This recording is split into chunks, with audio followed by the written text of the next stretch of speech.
حضرت تھانوی رحمۃ اللہ علیہ کا ایک مشہور جملہ ہے کہ مسلمان بننا، مومن بننا، عالم بننا، صوفی بننا، زاہد و عابد بننا تو بات کی بات ہے،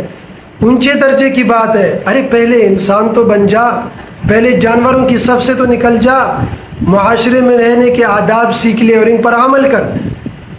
اسی طرح امام غزالی رحمہ اللہ نے احیاء العلوم میں لکھا کہ اللہ تعالیٰ نے دنیا میں 3 قسم کے جانور پیدا فرمائے۔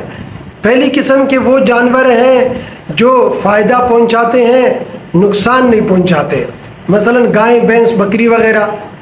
کہ یہ ایسے جانور ہیں جو دودھ کے ذریعے فائدہ پہنچاتے ہیں، اور اگر دودھ دینا بند کر دیں تو ان کو ذبح کر کے ان کی گوشت سے بھی فائدہ حاصل کیا جا سکتا ہے۔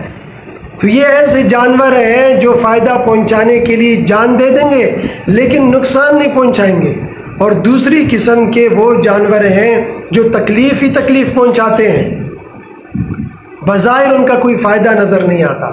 مثلا سام، بچھو، درندے وغیرہ، یہ سب موذی جانور ہیں، جب بھی انسان سے ملیں گے تکلیف پہنچائیں گے۔ اور تیسری قسم کے وہ جانور ہیں جو نہ فائدہ پہنچاتے ہیں نہ تکلیف دیتے ہیں،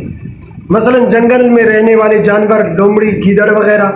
ان سے نہ کوئی انسان کو فائدہ خاص پہنچتا ہے نہ کوئی خاص تکلیف پہنچتی ہے، نقصان پہنچتا ہے۔ تو امام غزالی رحمہ اللہ نے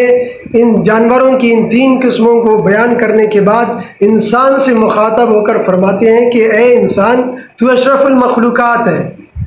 تمام حیوانات میں تجھے فضیلت بخشی گئی ہے، فضیلت دی گئی ہے۔ اگر انسان نہیں بنتا، جانور بننا چاہتا ہے تو کم از کم پہلی قسم کا جانور بن جا کہ جو لوگوں کو فائدہ پہنچاتی ہے، تکلیف نہیں پہنچاتی۔ اور اگر اس سے بھی نیچے آنا چاہتا ہے، نچلے درجے کے جانوروں میں شامل ہونا چاہتا ہے،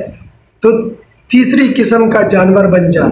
کہ فائدہ نہیں پہنچا سکتا تو نقصان بھی تو نہ پہنچا، راحت نہیں دے سکتا تو تکلیف بھی تو نہ دے،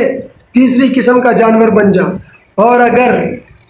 لوگوں کو فائدہ پہنچانے کے بجائے تکلیف دینا شروع کر دیا تو پھر سام، بچھو، درندوں کی قسم میں داخل ہو جاؤ گے۔